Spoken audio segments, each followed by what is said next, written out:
네, 안녕하세요, 여러분. 찌캐스트. 이제 게스트 한 분 초대해서 해보려고 하는데요. 원래 이제 운영하시는 채널은 그 축구 관련된 재밌는 스토리를 풀어주시는 채널이고, 그리고 이제 리버풀 팬이기도 하신 메슬로님 모셨습니다. 안녕하세요. 네, 안녕하십니까. 메슬로의 축구 공방을 운영하고 있는 메슬로라고 합니다. 그리고 리버풀 팬입니다.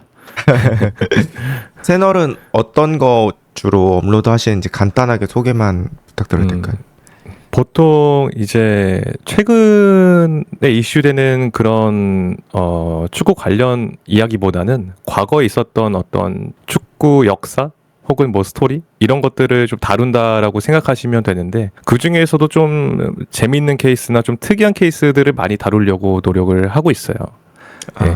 그리고 리버풀은 언제부터 응원하게 되신 건지. 이게 좀 역사가 긴데 제가 일단 리버풀이라는 클럽을 알게 된 거는 2007년이거든요. 그때 어렸을 때인데 일단 친구가 예전에 그 찍먹님은 아실 거예요. 그 포포투나 베스트 11 잡지 같은 거 사면은 뒤에 그 브로마이드 같은 게 하나씩 있었거든요. 네. 예. 근데 그게 좀 랜덤이다 보니까 뭐 제라드, 뭐 캐러거, 토레스, 뭐 페페레이나 이런 사진들을 구하는 게 쉽지가 않았어요. 근데 그때 제 친구가 리버풀 팬이었는데 제 생일날에 그 브로마이드 4개를 구해가지고 저한테 준 거예요.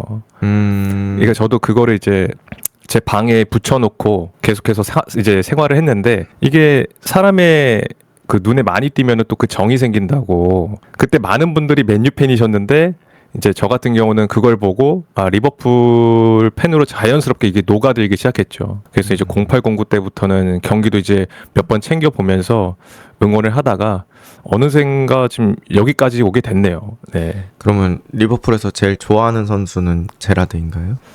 제라드이지만 저는 카윗을 좋아합니다. 카윗. 네. 어떤 면 때문에 좋아하게 됐어요? 일단 제가 그 언성 히어로들을 되게 좋아해요. 그 맨유로 따지자면 뭐 박지성 선수가 있지만은 저는 되게 묵묵하게 자기 역할하고 조용히 나가는 선수들 되게 좋아하거든요. 발렌시아도 그런 케이스였죠. 이제 안토니오 발렌시아도 주장직을 달긴 했었지만 되게 오랜 기간 있으면서 뭐 유로파리그 우승도 거뒀었고, 그다음에 이제 카윗 같은 경우는 리버풀에 와서 원래는 본래 스트라이커였지만은 강제로 거의 사실상 윙어로 뛰기 시작했거든요. 네. 그러면서 좀 역할이 제한된 게 있어요. 원래는 진짜 스트라이커로 뛰면서 더 많은 득점을 넣을 수 있었는데, 이제 베니테스가 윙어로 포변이라기보다는 윙어로 기용하면서 좀 오히려 그 활동량 그리고 뭔가 서포트하는 역할에 좀 더 많이 치중을 하게 됐거든요. 근데 아무 불만 없이 되게 오랫동안 있다가 정말 좋은 작별을 했잖아요. 네, 저는 그런 점에서 그 카윗의 어떤 성실성과 희생정신, 좀 뭐 팀플레이어적인 그런 면모들을 되게 좋아해요. 네. 그런 선수들이 보면은 되게 감독들이 선발로 자주 출전시키고 약간 뭔가 필요한 그런 선수잖아요. 팀에 항상. 그죠. 네. 많이 띄워주고, 그리고 동료를 되게 돋보이게 해주는 선수예요, 사실. 맞아요. 선수가 맞아요.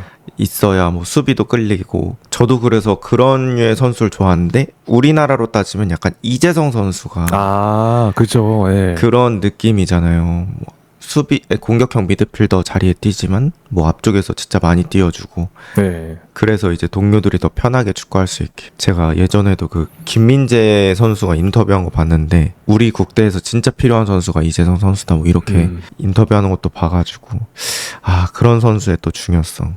그죠. 저는 사실 뭐 역대 리버풀 선수로 따지면 저는 제라드를 제일 좋아해요. 그죠. 제라드.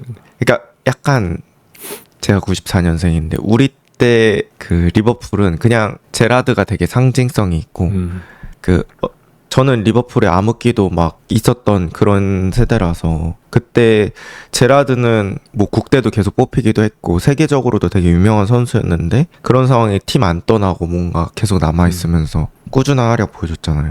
그죠. 약간 그 캡틴과 그런 리더십의 상징이라고 해야 되나? 그런 느낌이 있어서 멋있어서 좀 좋아했었죠. 약간 낭만 있죠. 그런 것들이. 맞아요. 네. 슈팅 중거리 슛 타고 막 이렇게 뛰어갈 때 기억나네요. 예전에 한번 흔들리고. 제라드가 프리킥 골을 넣고 나서 네이버 그때 검색어 순위가 있을 때였는데 그때 1위에 계속해서 한 며칠 동안 있었던 걸로 기억하거든요. 그 프리킥이 굉장히 인상 깊었어가지고. 그때 참 실시간 힘들지. 검색어 때. 아마 그럴 거예요. 예. 그때 참 좋았는데요. 예. 자, 그러면 이제 다시 현실로 돌아와서 리버풀 얘기를 또 해보려고 해요. 근데 뭐 여러 가지 정말 많은데 일단 최근에 리버풀이 3연패를 하고 있는데 리버풀 팬의 입장으로서는 요새 기분이 어떠신가요? 요새 어떻게 지내고 계세요? 솔직히 이제 당연히 화가 나고 우울하죠. 근데 이게 사람이 어느 정도의 그 경지에 달하면 해탈을 하게 돼요. 그래서 진짜 아무런 감정이 없어요. 그냥 딱 그 경기 보고 졌네. 이거 원래 같았으면은 아니 노팅엄한테 이렇게 진다고? 뭐 아니 이렇게 진다고 이렇게 화가 나는데 그냥 네 그럴 줄 알았다. 약간 이런 생각이 들 정도로 조금 뭐랄까요? 해탈했습니다. 이제는 해탈했어요. 그 경지가 이제 해탈부터 있었을 건 아니잖아요. 네. 그 전에 뭔가 화도 나고 그랬을 시기였는데 약간 이거 좀 쎄하다 그런 걸 느끼셨을 시기가 있나요? 저는 사실 시즌 초반부터 꾸역승할 때부터 뭔가 이상했어요.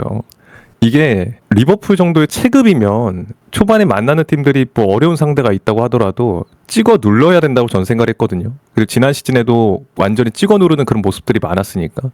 근데 어느 순간에 그 세트피스 상황에서 반다이크의 헤더골로 계속해서 꾸역꾸역 이렇게 승리하는 모습을 보면서 이거 약간 좀 쎄하다. 이게 이게 약간 양가 감정이었는데 그래 이렇게라도 승리하면서 발을 맞춰 나가는 거지라는 생각이 있었고, 두 번째는 이게 맞나? 이게 좀 쎄하다라는 어떤 시작점이었던 것 같아요. 그 꾸역승 자체가.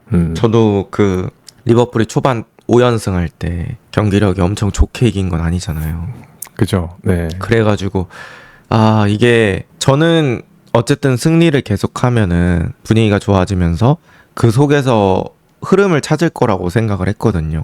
그러니까 쉽게 말하면 경기력으로 바뀌는 거죠. 그 결과들이. 근데 경기력으로 결국에는 올라오지 못했고 그 리버풀이 어떤 그 문턱이 있었는데 그 경기력의 문턱을 넘지 못하면서 이 뭔가 모래성같이 지금 딱 이렇게 떨어지고 있는 느낌이 드네요. 요즘은 네. 그러면 막 그 원래 자기가 응원하는 팀이 잘 되고 이러면은 컨텐츠 같은 거 많이 찾아보거든요. 네. 근데 요새는 좀 그런 게 덜해질 수 있다고 하더라고요. 어떻게 그죠. 계세요? 안 봅니다. 그래서. 그러니까 이게 반응이 뻔해요. 이게 댓글들을 볼 수밖에 없잖아요. 그런 관련 컨텐츠가 만들어지고 이렇게 댓글들을 보면은 네. 처참합니다. 굉장히 뭔가 조롱하는 댓글도 당연히 많고요. 그러다 보니까 괜히 뭐 이런 댓글에 감정 소모하기가 그래가지고 안 봐요. 그냥 딱 거기서 멈추고 그냥 잠시 멀어져 있습니다. 예. 그러니까 저도 채널에 리버풀 팬분들이 지분이 꽤 많이 되세요.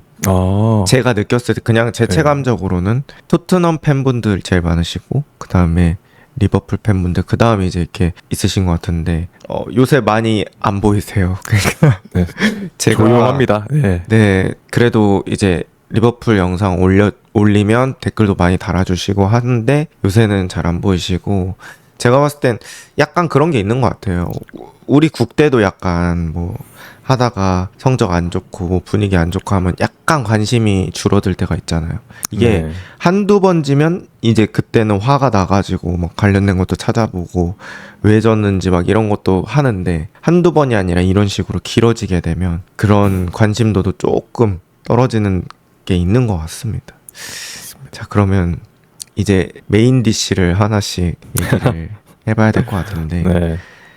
일단 2연패 할 동안 그런 전체적인 분위기나 그런 거는 어떻게 느끼셨어요? 그러니까 뭐 리버풀이 2연패 하면서 뭔가 공통점 같은 게 느껴지셨는지.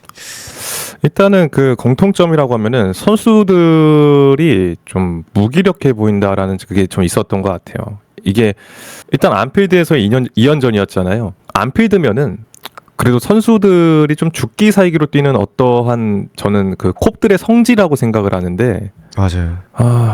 이번 2연전을 보면서 느낀 거는 왜 이렇게 뭔가 무기력하지? 약간 이게 컸던 것 같아요. 게다가 어떻게 보면은 한 체급 아래인 그 상대라고 할 수 있잖아요. 근데 이 팀들을 상대로 뭔가 압박도 설렁설렁하는 느낌도 있고 이게 압박 체계가 뭔가 무너진 느낌이라서 그러니까 뒷공간도 자연스럽게 내주는 것도 있고 그러니까 선수들이 전반적으로 컨디션들이 낮아져 있다. 이게 뭐 심리적인 상태나 아니면 진짜 실제로 그 체력적인 상태 이런 것들이 많이 낮아져 있는 상태다. 이거는 분명히 좀 뭔가 문제가 있는 것 같은데 이것은 또 슬롯의 문제인가? 뭐 매니지먼트적인 그런 데 문제가 있는 건가? 그런 생각이 들 정도로 좀 많이 무기력해 보인다는 생각이 들었어요. 저도 그런 것들을 보면서 느낀 게 감독이 그러니까 전술가형 감독이 있고 뭐 매니저형 감독이 있잖아요. 네. 근데 매니저형 감독이라고 약간 내려치는 듯한 그런 여론이 막 생길 때가 있잖아요. 근데 저는 전혀 다 매니징의 영역도 정말 중요한 부분이고 저도 이제 느끼는 게 감독이 해야 될 일이 진짜 많다고 생각하거든요. 뭐 전술도 짜고 선발도 정하고 그 다음에 모든 업무를 자기가 다 할 수 없기 때문에 다 위임도 많이 잘 시켜야 돼요. 결국에는 이런 조직 관리나 그런 능력까지 필요한 게 감독인데 저도 이제 두 경기의 공통적인 포인트 느꼈던 부분들은 메가리가 없어요. 약간 선수들이. 그러니까 메가리라는 게 맞는 표현인지 모르겠는데 일단 좀 분위기 안 좋고 내가 지더라도 그러니까 지고 있는 상황이더라도 항상 위닝 멘탈리티가 살아있고 연승을 하는 팀들은 그걸 어떻게든 악착같이 좀 따라가려고 하거든요. 근데 노팅엄전은 물론이고 특히나 이번에 PSV전은 선수들이 별로 따라가려는 듯한 마음이 별로 없었던 것 같아요. 그리고 아까 말씀해 주셨던 그런 압박 문제도 사실 뭐랄까 따라갈 때 시스템 속에서 같이 이렇게 준비가 된 상태로 따라가는 게 아니라 그냥 한 명이 뭐에 홀린 듯이 따라가고 또 누구는 열받아서 와 하고 막 뛰어가는데 뒤에는 안 따라가고 그렇게 되는 것 같아요. 근데 이제 찍먹님도 그거 아시잖아요. 전방 압박도 되게 체계적으로 이루어져야 효율적인데 한 명이 무턱대고 뛰어가면은 뒤에 공간이 생기고 그걸 통해서 상대는 또 이제 빠져나오고 그런 경우가 많은데 제가 PSV전에선 특히나 그런 장면들을 너무 많이 봤어요. PSV가 너무 리버풀의 압박을 3자 패스나 이런 것들로 뚫고 그냥 쉽게 나오더라고요. 그러니까 그런 것들을 보니까 그런 점에서 좀 보는 내내 화가 났었죠. 좀 약간 압박이 한 명만 열심히 하면 안 되는 것 같아요. 그럴 바엔 그냥 안 뛰는 게 맞고 그러니까 한 명만 가면 그거는 재앙이죠. 그죠. 그거를 메꾸기 위해서 또 다른 선수들이 한 박자씩 늦은 타이밍에 나가면 그 말씀해주신 약간 3자 패스로 풀어나가는 게 흔히 말해서 약간 줄줄이 소세지처럼 풀린다고 해야 되나? 그런 느낌이 있잖아요. 그리고 제가 느꼈던 거는 PSV 후반전에 그렇게 줄줄이 소세지의 모습이 많이 나왔던 것 같고 맞아요. 살라가 사실 이제는 저는 압박까지 같이 하면서 볼까지 같이 찰 체력 수준은 아니라고 생각하거든요. 근데 저번에 첼시한테 2대1로 졌었던 경기 있잖아요. 네네. 그때도 바디아실 쪽으로 압박을 이상하게 가더라고요. 근데 이번 경기에서도 두 번째 골 실점할 때 살라가 벗겨지면서 레프트백이 앞으로 튀어나오더라고요. 그래서 그런 거 보면은 리버풀 선수들이 전체적으로 그런 것들이 좀 해이해져 있다. 그렇죠. 마지막 집중력이 좀 많이 떨어진다는 거 그런 것들도 있고 또 저는 느꼈던 게 이제 약간 이거는 비단 실력만의 문제는 아니라고 느껴지더라고요. 네, 이거는 맞아요.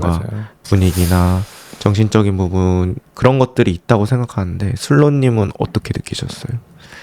저는 이거는 의심은 하기 싫은데 저도 똑같이 이거 실력만의 문제가 아니다. 이건 전술적인 문제가 아니라고 저도 생각을 해요. 이제 이렇게 리버풀 팬분들 중에서 주장하는 것 중에 하나가 이거 라커룸 내 지금 문제 있는 거 아니냐. 그 한편으로 막 그런 소문이 있었거든요. 이게 새로 영입된 선수들과 기존의 선수들 간 막 파벌이 나뉘어가지고 내부에서 좀 갈등이 있다. 뭐 이런 흔히 말하는 찌라시가 있기도 했었고, 지금은 슬롯이 그거를 이제 눈치 보느라 못하고 있는 거 아니냐. 이걸 좀 조절을 못하고 있는 거 아니냐. 뭐 이런 얘기가 있기도 했고, 그리고 뭐 예를 들면 슬롯이 온 지가 얼마 안 됐기 때문에 기존의 반다이크나 살라 같이 되게 오랫동안 리버풀의 뭐 황금기라고 해야 되나요? 그 주축 멤버들이었던 이 선수들을 대하는 걸 되게 어려워한다. 뭐 이런 얘기가 있기도 하고, 그런 과정에서 뭔가 슬롯이 제대로 잡아주지 못하니까 좀 내부적인 분위기가 흔들리고 있다. 뭐 이런 찌라시가 지금 좀 생각보다 나오고 있거든요. 근데 이런 거 보면은 저는 처음에 믿고 싶진 않았지만 이거 실제로 이게 내부에서 이런 문제가 있는 게 아닐까. 이게 슬롯이 아무래도 지난 시즌 우승에서 되게 고평가를 받고 있긴 하지만은 내부적으로 뭔가 선수들을 한데 모으는데 동기부여가 부족한 게 아닐까? 뭐 이런 생각이 들기도 할 정도로 이거는 비단 전술적인 그런 실력적인 문제가 아니다. 라고 저는 생각이 들어요. 근데 그게 현실이 아니었으면 좋겠는데 많은 분들이 그 의심하고 계시니까 네, 저도 약간 좀 의심이 많이 되고 있죠. 그런 부분들이. 저도 약간 축구 영상 보면서 댓글 보는 걸 되게 좋아하는데, 네네. 뭐 유튜브 댓글이 사실은 다 아니겠지만 어떤 사람이 이런 댓글을 쓰는 거예요. 내가 축구 20년 정도 봤는데 이런 경우는 99% 선수단에 뭔가 문제가 있는 거다. 뭐 이렇게 얘기를 하시는데 저는 일단 20년 봤다는 건 안 믿었어요. 네. 그 댓글 중에. 근데 선수단 문제가 있다는 거는 어느 정도 일리가 있다. 저도 이렇게 느꼈고 그 양쪽 윙어들을 계속해서 학포 살라로 고정을 하고 있잖아요. 이 부분에 대해서는 좀 어떻게 생각하세요? 저도 이거는 솔직히 좀 불만이 많습니다. 이게 학포 살라를 고집하는 거. 이게 살라가 확실히 예전 폼은 아니라는 거 이제 누구나 다 알고. 근데 이제 사실은 제가 봤을 땐 개인적으로 노팅엄전이나 PSV전에서 봤을 때는 당연히 이제 막히는 게 있었지만 그래도 뭔가 선수 개인의 자신감은 좀 올라와 있는 상태라고 전 느꼈거든요. 근데 문제는 이제 웃긴 거는 학포도 골을 넣었습니다. 그러니까 골을 넣다기보단 개인 드리블로 그 골 찬스 상황을 만들어서 소보슬라이가 PSV전에서 이제 득점에 성공했었죠. 근데 이게 어떻게 보면은 나쁘진 않아요. 이게 나쁜 면이 있는 게 아니에요. 좋은 면도 분명히 있는데 저는 이 학포 살라 이 두 명을 기용했을 때 얻는 어떤 그 이득보다 차라리 뭔가 다른 선수를 기용해 봐서 뭐 테스트 해보는 그런 어떤 기회비용이라고 해야 될까요? 전 그게 굉장히 좀 더 높다고 생각을 하거든요. 지금 이미 학포하고 살라는 너무 오랫동안 써먹었잖아요. 이 둘의 조합을. 근데 지금까지 상황이 이렇게 안 좋았는데 차라리 키에사를 써보지. 많은 사람들이 그렇게 얘기하잖아요. 왜 키에사를 선발로 안 내보내는가? 저는 키에사를 내보냈을 때 더 기회비용이 좀 더 높을 수 있다라고 생각하기도 해요. 왜냐면은 PSV 막판에 이제 키에사가 나왔을 때 저는 뭔가 활발하다는 생각이 들었거든요. 물론 이제 4대1로 이제 우리가 따라가는 입장이었기 때문에 뭔가 뭐 엄청나게 번뜩이는 모습들을 많이 보여주진 못했지만 적어도 최전방에서 좀 계속해서 뭔가 만들어내려고 하는 게 키에사가 좀 많았다고 생각하거든요. 노력하는 모습 이런 것들이. 근데 왜 계속해서 이렇게 좀 더 의지 있고 열심히 뛰려고 하는 선수를 선발 출전 기회를 안 주는지 한번 뛰켜 보기라도 해야 되는데 그러고 나서 못하면 안 쓰면 되잖아요. 예. 그리고 나서 못하면은 그냥 컵대용으로 쓰든지 아니면 진짜 말 그대로 후반전 교체로 쓰든지. 근데 학포 살라를 고집하는 건 알겠어요. 근데 적어도 키에사한테 기회는 줘봐야 되지 않을까. 아니면 뭐 은구모아는 많이 어리긴 하지만은 은구모아라도 써보든가. 예, 저는 계속 그런 생각이 들어요. 안 되면은 바꿔보기라도 해야 되는데 아쉽죠. 저도 키에사 마음이 아닌데 네. 내가 다 억울해. 아니 그러니까 말씀하신 것처럼 키에사가 더 잘한다는 게 아니에요. 일단 써봐야지 잘하는지 못하는지 알잖아요. 네. 최근에 뭐 키에사 풀타임이 없었잖아요. 그죠. 리그컵 빼고는 선발로 기용한 적이 없어서 오케이 뭐 슬롯 상황이 그렇다고 하면은 살라 도저히 못 빼겠어? 그러면 학포 대신 한번 키에사 넣어봐도 되고. 어쨌든 슬롯은 자꾸 키에사를 스트라이커로 생각을 하고 있는 것 같은데 저는 그 스트라이커를 굳이 3명까지 쌓아놓을 필요 없다고 생각하거든요. 이삭, 에키티케, 키에사 그 정도.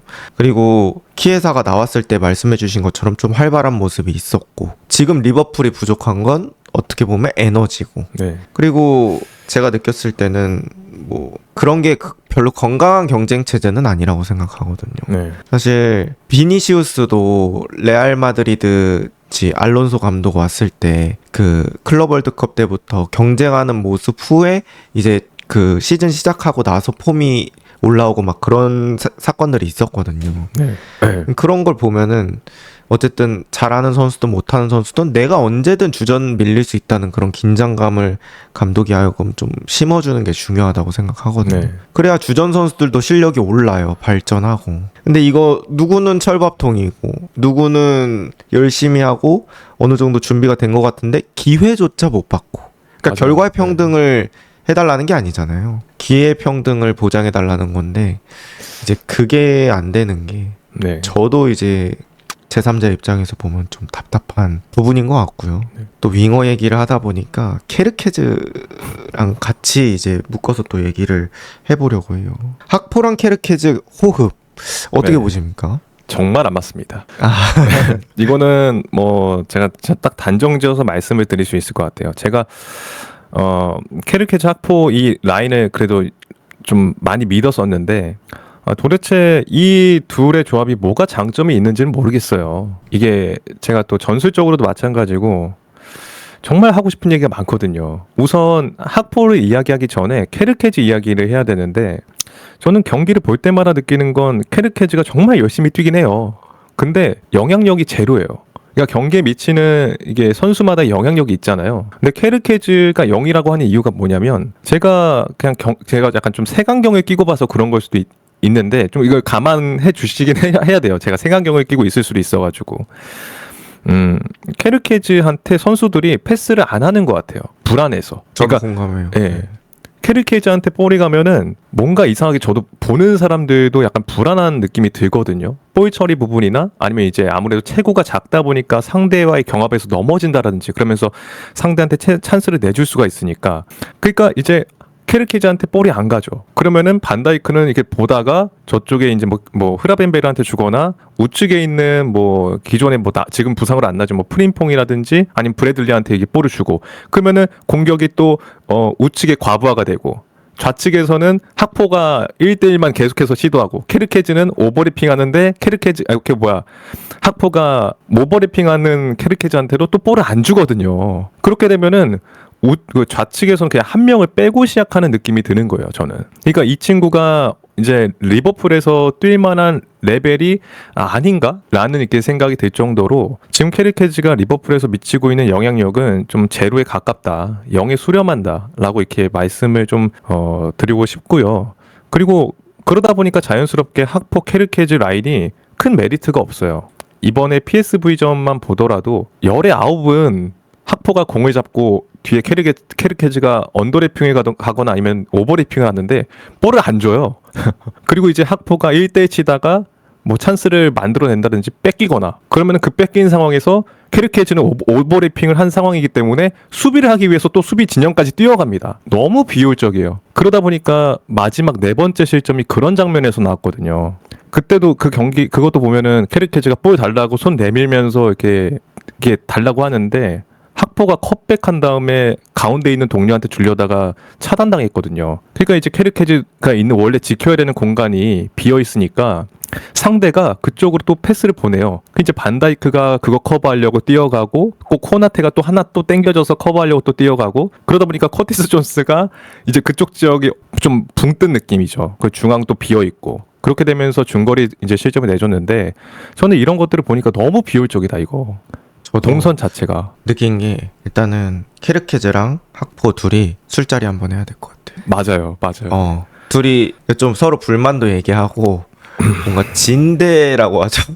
그걸 좀 해서 너 왜 이렇게 나한테 안 추냐? 뭐 내가 너 불편하게 한 거 있어? 뭐 이런 식으로 얘기하면서 해야 되고 맞아요. 그리고 이제 제가 말씀하신 것 중에 좀 공감되는 게 진짜 열심히만 해요. 케르케즈는. 맞아요. 그러니까 학포가 안 주는 성향을 일단 가지고 있고 거기와 더불어 케르케즈도 못 받는 곳으로 뛸 때가 좀 많은 것 같아요. 맞아요. 네. 그거는 이제 학포가 못 주는 것도 있는 거죠. 그러니까 안 주는 게 아니라 그런 부분도 있어서 케르케즈가 공 잡고 최대한 이제 많이 침투를 해주려고 하거든요. 그러니까 뭐 저렇게 해서 체력은 쓰는데 결국 주지 못할 대로 뛰거나 받아야 될 타이밍에 안 뛰면 이거는 또 그 체력 쓰는 게 큰 의미가 없지 않나라는 생각이 또 들고 그렇게 되니까 학포는 또 케르케즈를 줘야 되는 타이밍에도 안 주는 문제가 또 생기고 네. 그냥 케르케즈를 자꾸 미끼처럼만 쓰더라고요. 주는 네, 척하면서 네. 자기가 안으로 들어가려는 도구로만. 그래서 그런 것들까지 생각하면은 이거는 둘이 뭔가 얘기를 좀 해야 되지 않나. 둘만이라도 좀 해서 그죠. 경기 중에도 지속적으로 좀 얘기를 해야 될 것 같은데 별로 안 친한 것 같고 소통이 좀 부족한 느낌이 좀 들어요. 그죠. 이게 사실 서로 선수들은 눈빛만 봐도 어디로 가는지 알아야 된다고 하잖아요. 네. 그래서 어떤 조합이 구성되면은 그거를 함부로 바꾸지 않는 이유가 선수들 간의 유기적인 그 움직임을 그냥 느낌대로 이렇게 가져갈 수 있기 때문에 그런 것도 있는데 케르케즈와 학포는 좀 사실 제가 봤을 때는 전술적으로도 큰 도움이 안 된다라고 생각이 드는 것 중에 하나가 케르케즈가 오버리핑을 했었을 때 이제 학포가 내주면은 학포가 중앙으로 들어가면서 그 박스 안에 숫자가 늘잖아요. 공격수의 숫자가. 그리고 나서 케르케즈가 이제 크로스를 올리게 되면은 뭐 중앙에 있는 또 이제 중앙으로 들어간 학포가 헤더를 할 수 있다든지 그런 상황이 많이 만들어질 수가 있는데 뭐 그런 이득도 없고 그냥 케르케즈는 열심히 그냥 상대 최전방까지 그냥 뛰어가는 것밖에 안 되는 거예요. 그러니까 상대 입장에서는 계속해서 학포가 케르케즈한테도 볼을 안 주니까 굳이 케르케즈를 마크할 이유도 없고 그럼 이제 학포한테 2명 붙어가지고 앞에서 기다리고만 있으면 되니까 이게 전술적인 큰 영향이 없다라고 저는 생각이 너무 들더라고요. 그리고 이제 우리가 여기서 생각해야 될 건 이거는 그러니까 제가 뭐 둘이 술을 마셔야 된다 뭐 이런 우스갯소리 했지만 네, 결국 감독이 이런 건 다 파악을 하고 있어야 되죠. 그죠. 이거 둘이 조합이 안 맞는다. 뭐 그러면 내가 어떻게 하라고 지시를 해야겠다. 내지는 조합이 안 맞으니 좀 선수 구성을 바꿔봐야겠다. 뭐 이런 식으로 좀 고민이 돼야 될 것 같은데 그런 부분이 사실 케르케즈 학포 호흡 문제는 시즌 초반부터 계속해서 지적해오던 문제잖아요.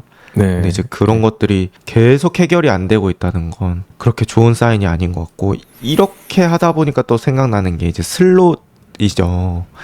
요새 슬롯 어떻습니까? 리버풀 팬이 보기에. 정말 안 좋습니다. 예, 정말 안 좋고, 제가 좀 이제는 어떤 느낌이 떠오르냐면, 저는 진짜 안 그랬으면 좋겠는데, 왜 이렇게 베니테스가 떠오르는지 모르겠어요. 이게 뭐 전술적인 유사성, 뭐 어떤 그런 게 다 똑같다라는 게 아니라, 뭔가 그, 전술에 대한 고집이라고 해야 될까요? 그러니까 본인만의 고집이 있는 게 베니테스를 연상케 하는 부분이 있어요. 그러니까 베니테스가 결국에 리버풀을 떠날 때, 뭐, 본인의 탓은 아니죠. 왜냐면은 그때 당시에는 구단주의 뭐 투자 약속이나 이런 것들이 다 지켜지지 않아서 전력 보강을 제대로 하지 못한 상태에서 시즌을 시작했기 때문에 결과적으로 아쉽게 뭐 상호합의하에 뭐 계약을 해지했다 이렇게 나오는데 근데 슬롯은 굉장히 많은 지원을 해주는 상황에서 이러고 있으니까 뭐 베니테스도 결국에 안 좋게 팀을 떠났잖아요. 근데 그런 것처럼 슬롯도 약간 좀 그러지 않을까라는 생각이 들 정도로 뭐 지난 시즌에 우승을 거둔 감독인데 좀 벌써부터 이런 우려들과 많은 욕을 먹고 있다라는 게 참 뭐 한편으로 안타까우면서도 뭔가 그럴만하다. 저도 이 슬롯 감독에 대해서는 되게 양가 감정을 가지고 있어요. 고마우면서도 불만이 되게 많아요. 지금 그러면 슬롯이 이거 하나는 좀 고쳤으면 좋겠다라고 생각이 되는 부분이 있으신가요? 이거 하나만 좀 바꿔줬으면 좋겠다. 너무 많은데 저는 일단은 키에사랑 싸웠을까요? 슬롯이 싸웠을까요? 진짜 한 번이라도 뭐 살라 자리가 아니어도 돼요. 그냥 학포 자리든 키에사를 어떻게든 한번 전술적으로 잘 조정해서 기용을 해봤으면 좋겠어요. 그러니까 예를 들면은 학포가 케르케즈랑 안 맞네. 그럼 한번 키에사를 써볼까? 막 이런 식으로 좀 그러니까 전술적인 토론을 되게 많이 한다라고 전 들었거든요. 그 슬롯이 근데 그 전술적인 토론에서는 키에사 얘기가 안 나오나 막 이런 생각이 들 정도로 좀 뭐 윙어들의 문제가 있으면은 윙어 쪽에 한번 변화를 주든지 그러니까 이게 본인의 고집대로 밀어붙이는 것 같아서 그런 부분이 좀 고쳤으면 좋겠다. 사실 팀이 잘 될 땐 그게 크게 문제가 되진 않지만 안 될 때니까 지금 이런 얘기가 나올 수 있는 것 같아요. 그래서 선수 기용의 다양성 이런 부분들도 얘기를 해주신 것 같은데 만약 이제 현지 측에서 이거는 뭐 인디칼라왈이라서 그 확실한 건진 모르겠는데 두 경기에 6점 못 따면 경질이다. 뭐 이런 얘기도 그 준비가 되고 있다고 해요. 뭐 슬롯님이 보시기에는 어느 정도의 시간을 줘야 할까? 슬롯에게 어느 정도면 괜찮을까? 이런 것들 그냥 가볍게 팬의 입장에서 그냥 말씀해 주시면. 저는 개인적으로 박싱 데이 접어들기 전에는 좀 어느 정도 성과를 내야 된다고 봐요. 정말로. 이 박싱 데이가 정말 그 겹겹으로 돼 있잖아요. 경기가. 저 근데 자신이 없어요. 이상하게. 지금 현 상황이 리버풀이 그 박싱 데이에 접어들면은 과연 이거를 계속해서 좀 더 뭐 좋은 성적을 계속해서 밀어붙일 수 있을까 생각해 보면 저는 좀 굉장히 불안하거든요. 그렇기 때문에 저는 그 인디카엘 그분이 말씀하신 것처럼 똑같아요. 일단은 다음 경기, 다다음 경기 무조건 이겨야 된다. 분위기 반전을 시켜야 된다라는 생각이 있어요.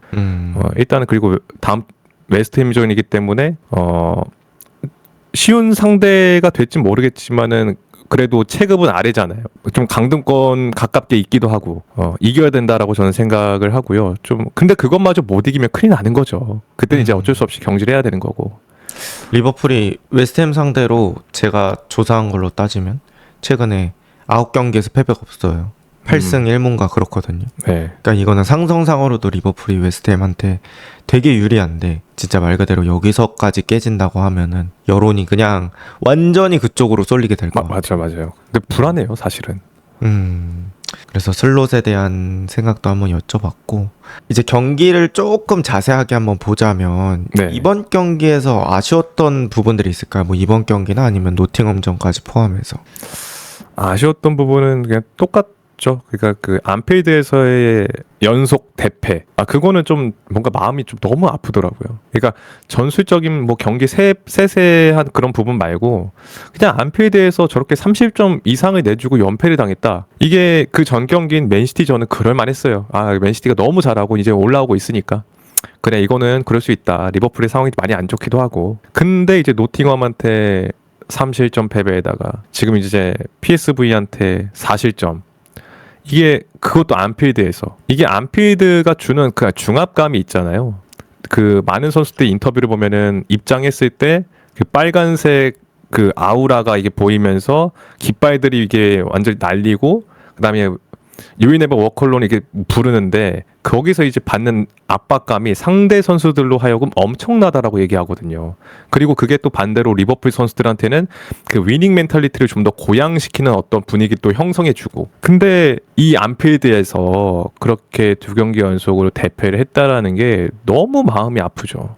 게다가 다 첫 실점 내준 게 다 우리 팀의 실수가 컸잖아요. 그것도 더욱 아쉬운 부분이고요.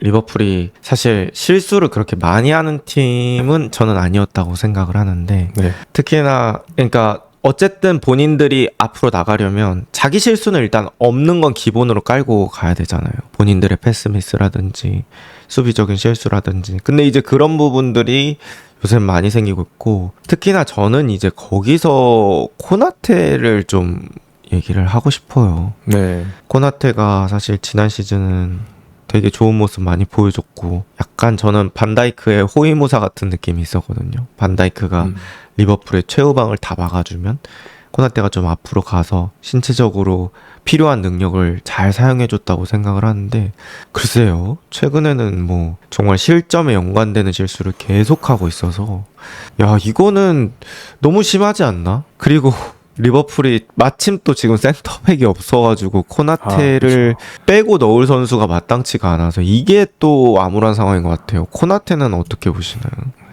코나테는 제가 봤을 때는 이제는 리버풀이 재계약을 해야 되나라는 생각을 해야 될 정도로 맞아요. 너무 좀 이제 문제가 있고요. 이게 사실 웃긴 거는 수치상으로는 괜찮아요. 코나테가 경기 내 그 수치상으로 보면은 다 괜찮거든요. 근데 그 결정적인 실수가 하나씩이 있는 게 문제인 거죠. 근데 그게 너무 치명적인 거.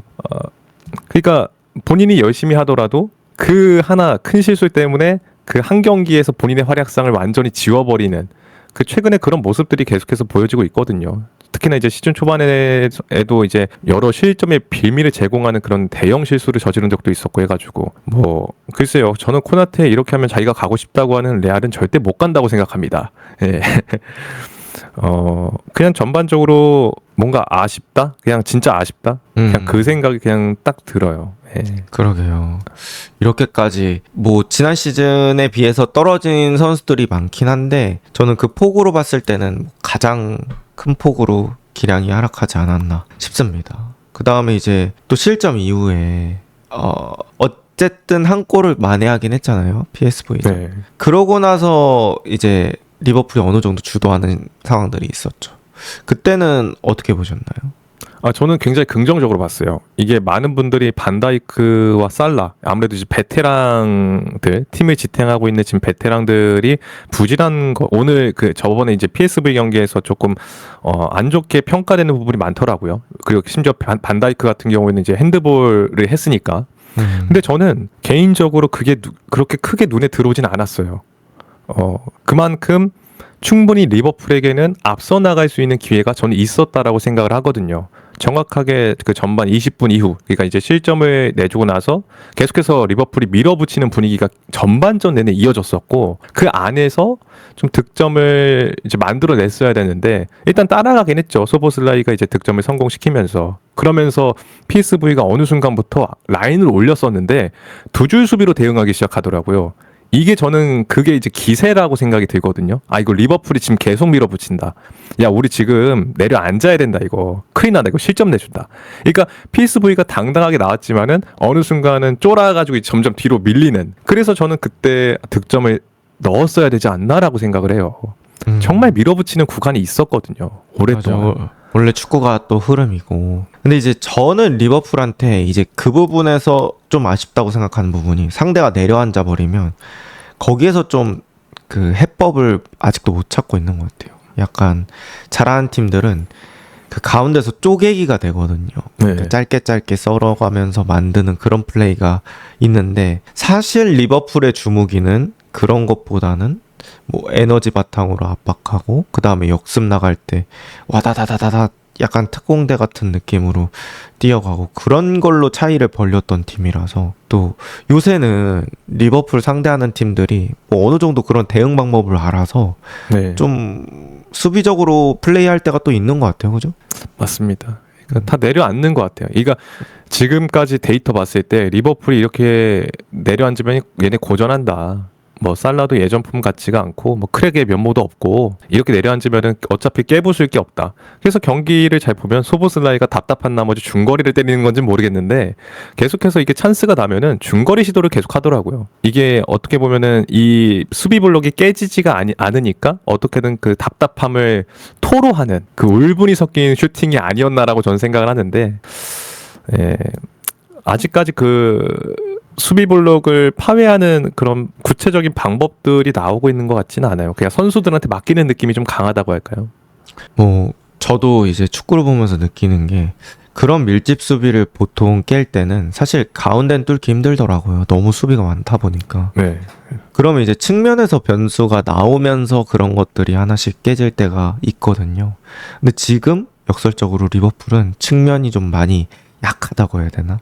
그죠. 학포, 살라, 지금 사실 개인 드리블이 그렇게 좋다고 볼 수 없고 아까 우리가 계속해서 얘기했던 그런 사이드 풀백들이랑들의 호흡도 네. 그렇게 좋지 않은 것 같아요. 또 존스가 우풀백으로 나왔잖아요. 네네. 존스, 살라 이렇게 발 맞춰 본 적이 별로 없는데 이 부분은 또 어떻게 보셨나요? 존스, 일단은, 제가 노팅엄전에서는 존스가 이제 풀백으로 나왔지만, 소보슬라이랑 가끔씩 자리를 계속 바꾸더라고요. 소보슬라이가 울풀백 자리로 갔다가 커티스 존스가 중앙으로 들어와서 뭔가 연계도 해주고. 그러니까, 그리고 이제 이번에 PSV전에서는 아예 그냥 커티스 존스가 울풀백 자리에서 살라와 발을 맞추고 막 그랬는데, 글쎄요, 저는 이게 그래도 번뜩이는 장면들은 있었어요. 그러니까 커티스 존스가 이제 안쪽으로 들어와주고 하면서 살라와 연계를 계속해서 뭔가 해주려고 하는 그런 시도들에서 중앙의 숫자가 늘어나서 뭔가 만들려고 하는 그런 시도들 보이긴 했거든요. 그게 좀 이제 매끄럽게 흘러간 듯한 장면도 있었고, 그런데 이제 아까 말씀하신 대로 호흡적인 문제를 떠나서 이제는 리버풀이 걱정해야 되는 건 공격적인 부분이 아니라 수비적인 부분이거든요. 커티스 존스가 경험이 없잖아요. 우풀백에서 뛰어본 경험이 없기 때문에 이 우측에서의 수비 방식, 그런 것들이 미흡한 부분들이 많더라고요. 볼 처리 부분.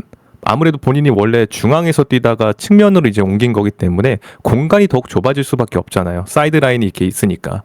근데 그 부분에서 어떻게 볼을 처리해야 되는지 그런 부분에서 또 그 되게 불안한 장면들이 몇 개 나오기도 했었고, 저는 그래서 이 커티스 존스 이 중원 자원을 계속해서 풀백으로 기용하는 게 맞을까 막 이런 생각도 계속해서 들어요.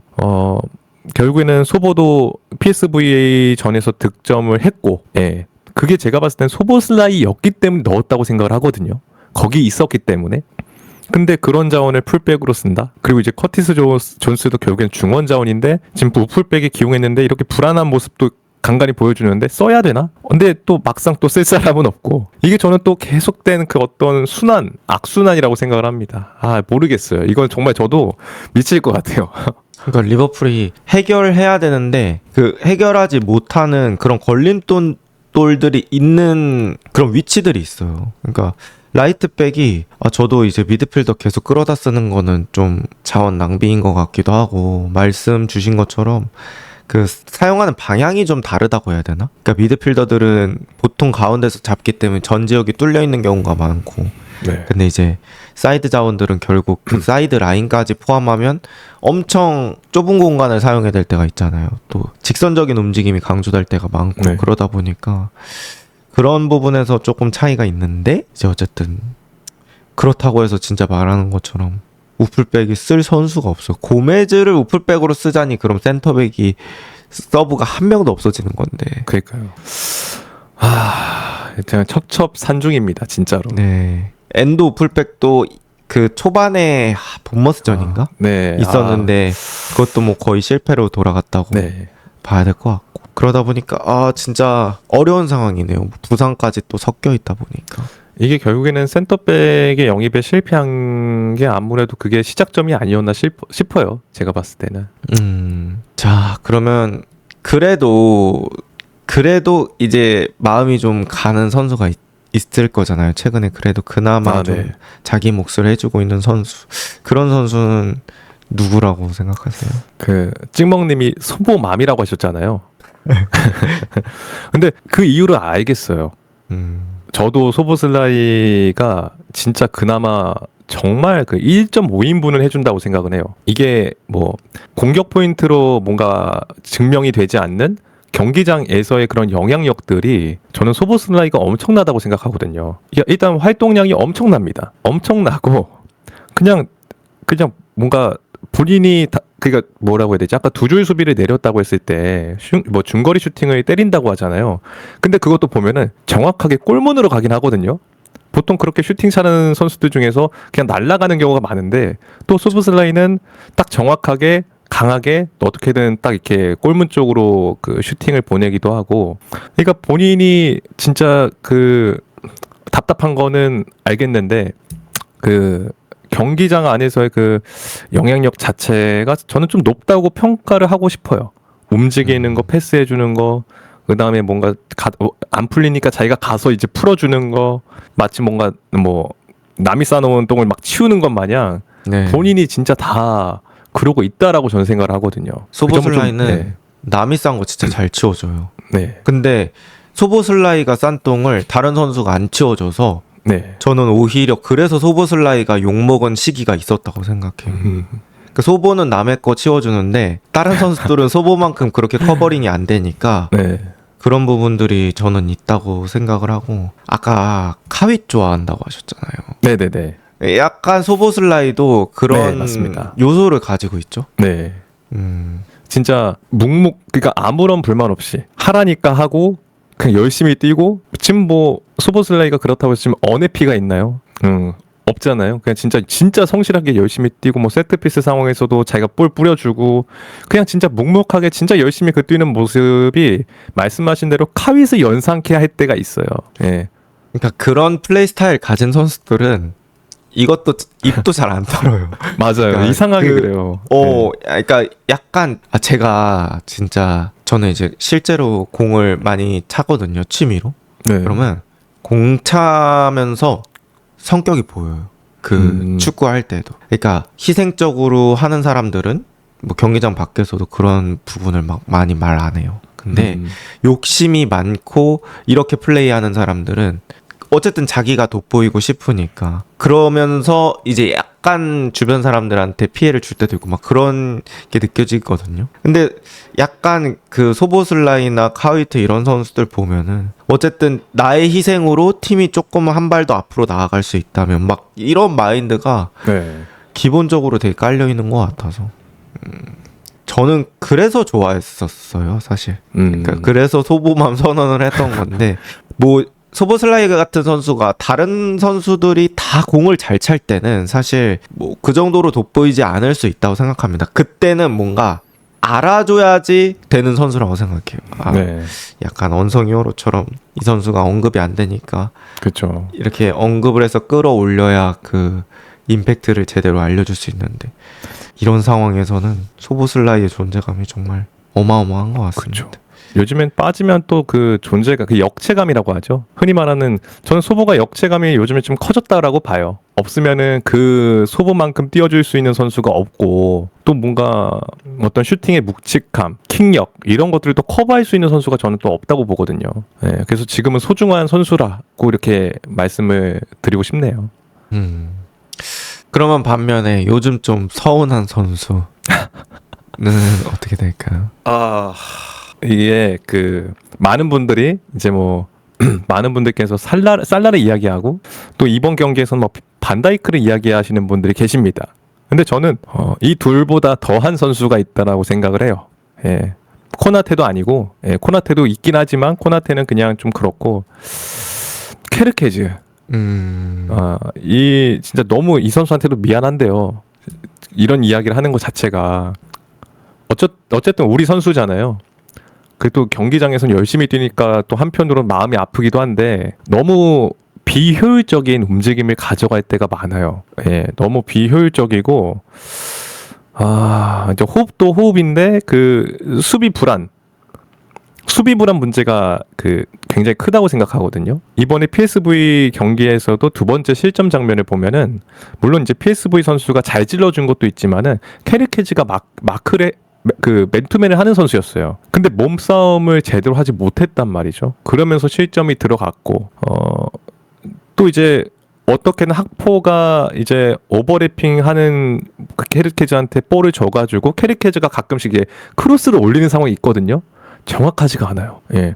다 상대 머리로 가거나 낮게 가는 경우가 많아서 근데 또 아시잖아요. 그렇게 되면은 상대의 역습 찬스가 되거든요. 상대가 볼을 걷어내고 그걸 이제 PSV 선수가 받아가지고 역습 가는 순간 케르케즈 뒷공간 또 비어있고 이게 또 악순환이 이게 될 수밖에 없는 거예요. 그러다 보니까 이것도 아까 말씀하신 대로 슬롯이 분명히 조정을 해줘야 되는 부분이라고 생각을 하는데 그 전에 일단 케르케즈의 어떤 그냥 뭐 슬롯 이런 감독의 지시 이런 걸 떠나서 그냥 경기장에서의 선수 몇몇만 봤을 때는 케르케즈가 가장 아쉽다. 예, 정말 좀 아쉽다라고 생각이 되고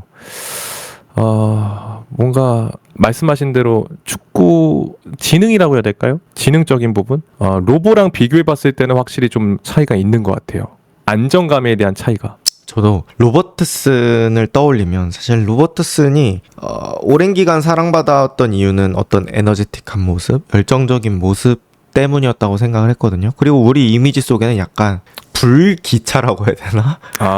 약간 그런 느낌으로 남아 있는데 지금 케르케즈랑 비교해서 생각해 보면 되게 똑똑한 선수였던 거예요. 로버트슨이. 네, 맞아요. 그러니까 괜히 오랫동안 리버풀의 그 주전자를 지켜왔던 게 아니고.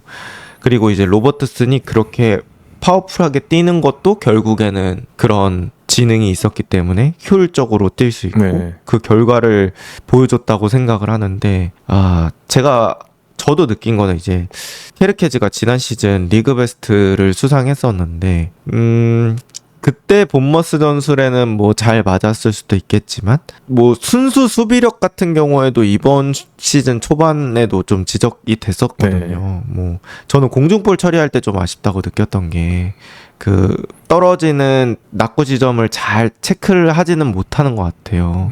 그리고 이제 뒤쪽에 선수가 있으면 그런 것들을 조금 방해하면서라도 띄워줘야 되는데 전혀 견제가 되지 못하고 이제 그런 부분이라든지 빨라 보이는데 생각보다 윙어들이랑 스피드로 1대1 하면 생각보다는 빠르지가 않더라고요. 네. 제가 느낀 건 그래요. 그래서 그런 부분들도 있어서 의외로 조금 단점들이 요새는 나오고 있는 것 같은데 어쨌든 리버풀이 로버트슨의 대체로 영입한 선수다 보니까 좀 잘해줘야겠죠. 뭐. 그죠. 네. 네.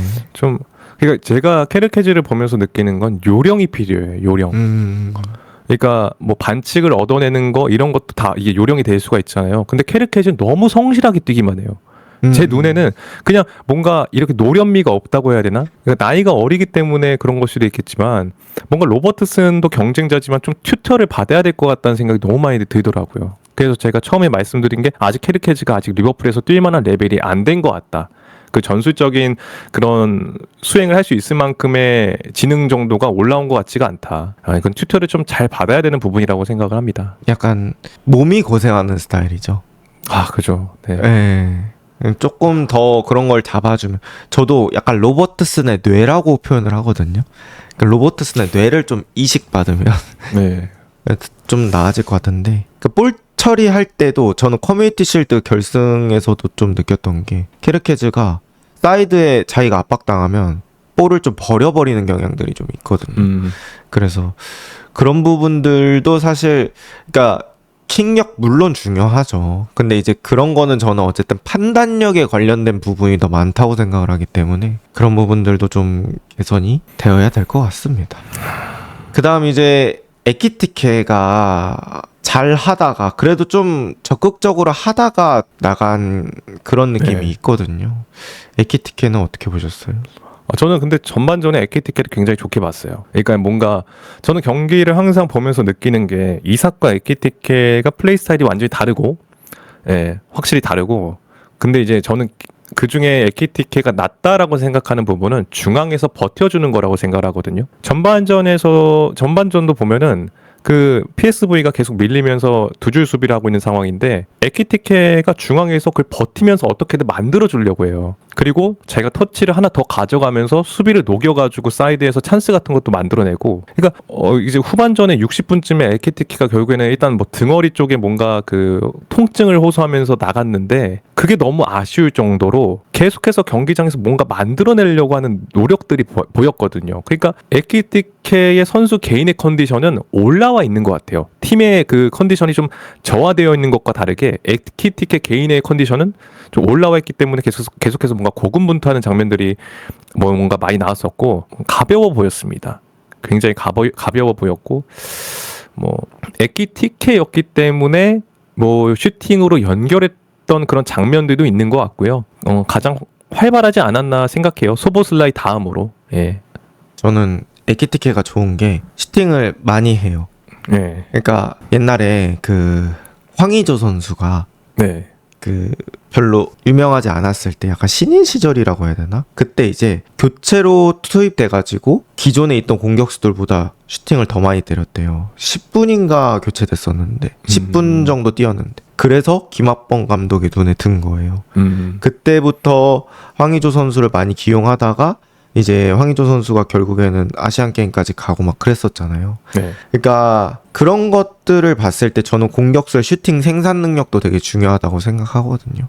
그리고 지금 사실 리버풀이 엄청 만들어서 게임할 수 없는 상태이기 때문에 그렇게 과감하게 슈팅을 해주는 선수가 중요하고 사실 공격수는 미움받을 용기가 필요해요. 맞아요. 완벽한 찬스 별로 없어요. 진짜 축구에서는. 다 좁은 공간 속에서 완전하지 않은 자세로 슈팅을 때리는 그런 상황들이 되게 많은데 어쨌든 에키티케의 그런 면을 저는 되게 높게 사고 영입 초기에는 사실 에키티케가 뭐 이삭도 오고 비르츠도 오다 보니까 그 정도의 주목도와 기대치를 받진 못했던 것 같은데 영입생들 중에서는 네. 공격진에서는 제일 괜찮은 것 같아요. 그죠? 지금 바깥 해주고 있죠. 나름대로. 네. 그래서 에키티케 또 잘하는 상황에서 이제 부상된 게 좀 아쉽다고 볼 수 있겠고 이런 상황 속에서 우리가 이제 또 다음 얘기도 해봐야 되잖아요. 리버풀이 이제 다음에 웨스트햄을 만납니다. 네. 슬로님이 보시기에는 이 웨스트햄과의 경기 어떻게 예상을 좀 하시나요? 솔직히 예전 같았으면은 이기겠죠. 이렇게 이야기를 이렇게 쉽게 할 수 있을 것 같은데 지금은 많이 불안합니다. 이 이유가 있는 게 일단 우선적으로 그 웨스트햄이 지금 최근 전적이 또 나쁘지가 않아요. 뉴캐슬을 잡은 거를 시작해가지고 이후에 그 최근 경기는 아마 본머스랑 비겼을 겁니다. 제가 알기로는. 근데 본머스가 아시잖아요. 요즘에 그 기세가 있고 또 좋은 팀인데 이게 누누의 매직이 조금씩 발현이 되고 있는 것 같은데 또 리버풀은 누누한테 좋은 기억을 가지고 있지는 않거든요.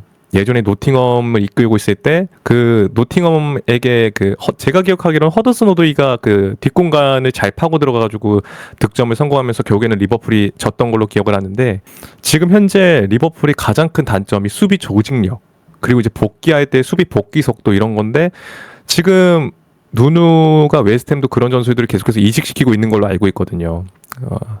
그러다 보니까 또 불안할 수밖에 없죠. 지금 가뜩이나 수비적으로 지적을 많이 받고 있는 상황에서 그런 뒷공간을 공략을 많이 하는 누누를 만난다? 저는 이거는 솔직히 말하면은 이거 자칫하면은 또 안 좋은 결과가 나올 수 있겠다라고 생각이 들어요. 그냥 저는 개인적으로 그냥 이기면 좋지만 무승부까지만 해다오. 무승부로 해다오. 약간 이런 이야기를 좀 하고 싶네요. 네. 지난 시즌 제가 웨스트햄 원정 갔던 경기가 기억이 나는데 그때 살라가 되게 잘했거든요. 네. 그때 3골인가 2골인가 4골인가 어쨌든 멀티 이상 넣었는데 제가 그러고 나서 이제 살라 영상을 하나 만들었어요. 발롱도르 영순이라고. 어쨌든 그랬던 기억이 나는데 저는 그 경기 보고 좀 너무 쉽게 이긴다. 그러니까 같은 리그의 팀이지만 너무 쉽게 차이가 난다. 뭐 이렇게 생각을 할 정도로 리버풀이 압도적이었는데 사실 뭐 요새 리버풀과 지금 올라오고 있는 웨스트햄 뭐 이런 게임을 생각해 봤을 때는 이거 승부 예측하기가 좀 쉽지 않은 상황이다. 그러니까 이게 또 이게 네. 모르겠습니다. 지금 이게 원래 같았으면은 저는 이럴 수도 있거든요. 뭐 보나마나 이기게 뻔한데 그 경기 보고 그냥 나중에 한번 보자. 나중에 보면 되지. 약간 이런 마인드를 제가 가끔씩 가질 때가 있거든요. 왜냐면 경기 90분 챙겨보는 것도 힘들 때가 있어가지고 제가. 근데 이제는 봐야 될 것 같은 이겨야 되는데 하면서 조마조마하면서 좀 제발 이겨줘 이렇게 하면서 좀 봐야 될 것 같은 응원을 해줘야 될 것 같은 그런 느낌이 좀 많이 들어요. 그만큼 진짜 불안해요. 이상하게 저는. 이게 왜 그러냐면 제가 이 불안한 감정을 제가 믿는 것 중에 하나가 노팅엄전 저 개인적으로 좀 많이 불안했었거든요. 경기 시작하기 전에 이거 좀 뭔가 기운이 쎄하다. 근데 진짜 실제로 경기 결과가 그렇게 안 좋게 나와버렸거든요. 근데 저 지금 웨스트햄전도 지금 뭔가 쎄해요. 그냥 기운이 쎄합니다. 그래서 진짜 그러니까 불안해요. 리버풀이 이번 시즌은 뭐 좋고 안 좋고 반복하다가도 한 번은 챔스에서 화풀이를 하고 온 다음에 게임을 할 때가 좀 있었잖아요. 근데 이번에는 챔스에서 마저 안필드에서 PSV한테 졌다? 깜짝 놀라가지고 분위기가 너무 안 좋아하는 상태로 이렇게 돼 있고 제가 봤을 땐 이거는 선수들의 마음이 좀 중요할 것 같아요. 그러니까 이거는 얘기는 안 하지만 선수들끼리도 속으로는 나 그냥 이제는 슬롯이랑 못하겠다. 그러니까 저 감독의 믿음이 없어. 내가 이렇게 해가지고 슬롯 실제로 실력 없던 사람 아니야? 뭐 이렇게 해서 우리가 저 감독 계속 믿고 가면은 내 커리어 망치는 거 아니야? 이렇게 속으로 생각할 수도 있죠.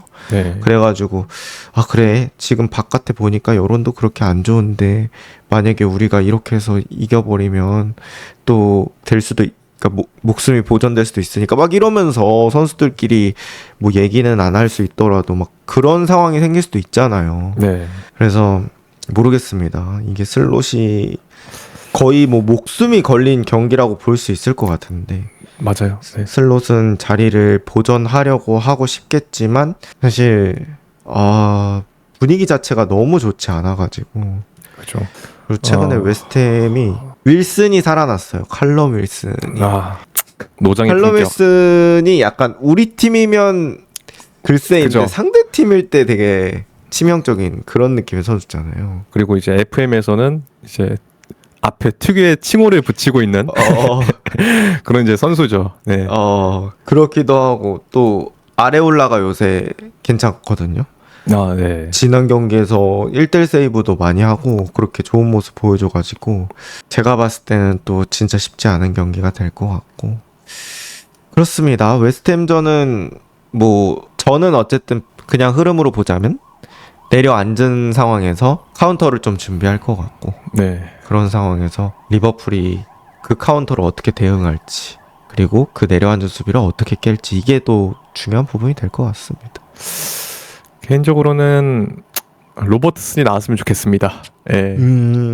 로버트슨이 나와서 경험적으로 또 해결해주는 부분들이 있으니까. 네. 저는 또 한편으로 그 생각이 들었어요. 로버트슨을 다음 경기에 튀기게 하기 위해서 PSV전에 안 내보냈을까? 뭐 그런 생각도 들었었고. 일리가 있네요. 네. 제가 봤을 때는 분명히 봤을 거예요. 케르케즈의 상황을 지금 이제 슬롯도 다 봤을 거고, 야, 쟤는 진짜 안 되겠다. 뭐 이런 생각이 들었으면 이제 로보를 출전시켜서 학포와의 호흡을 좀 더 맞추게 하고 또 수비적인 부분도 분명히 PSV전에서 봤으니까 여러 실점 장면들의 케르케즈가 껴있긴 했었거든요. 그런 점에서는 로보를 내보낸 선택을 하지 않을까 싶은데 걱정입니다. 네, 걱정입니다. 예. 자, 그러면 이렇게 대략적으로 이제 얘기를 해서 마무리를 해보려고 하는데 리버풀한테 선수단한테 마지막으로 하고 싶은 말씀이 있으시다면 어떤 얘기를 좀 하면 좋을까요? 제가 하고 싶은 얘기는 팬들에게 부끄럽지 않게 뛰었으면 좋겠다. 딱 그 이야기를 드리고 싶습니다. 진짜 맞는 말이다. 최근에는 그러니까 리버풀이 과거에 지긴지더라도 뭐 열심히 안에서 졌다라는 느낌을 받은 경기는 거의 최근이 유일한 느낌인 것 같은데 진짜 리버풀의 경기를 최근에 입문하신 분들의 이유들을 대충 들어보면 이제 하는 얘기가 정말 열심히 뛴다. 예전에 소위 말하는 그 햄밀둠 그 중원의 개싸움 조합이라고 이야기하잖아요. 진짜 그 활동량으로 엄청난 그 중원을 휘집어 놓고 막 부딪히고 막 그런 중원들 그냥 그 열심히 하는 모습 뭔가 투박해 보이는 그런 모습들이 약간 좀 매력이 있었거든요. 그리고 선수들 전반적으로 다 진짜 그냥 열심히 하니까 그 열심히 하는 게 경기장에서 보일 정도로 이제 찍먹님이 말씀하시는 특공대 역습 뭐 이런 부분도 되게 우르르 뛰어가는 거잖아요. 그게 어떻게 보면 이게 뭐라고 해야 되죠? 시청자 입장에서 봤을 때는 되게 열심히 뛴다? 이렇게 느껴지기도 하고요. 근데 요즘에는 그런 장면들이 없으니까 왜 이렇게 무기력할까라는 느낌이 있고 그런 점에서 열심히 했으면 좋겠다. 집중을 잘했으면 좋겠다라고 이제 말씀을 드리고 싶네요. 네, 좋습니다. 자, 그러면 이렇게 마지막 열심히 뛰라는 그런 얘기로 이제 마무리를 해야 될 것 같고 오늘 또 재밌는 이야기 또 리버풀과 재밌는 이야기 나눠주셔서 감사합니다. 자, 그러면 인사를 해보도록 하겠습니다. 네. 오늘도 고생하셨습니다, 솔로님. 예, 감사합니다. 불러주셔서 감사합니다. 네. 네.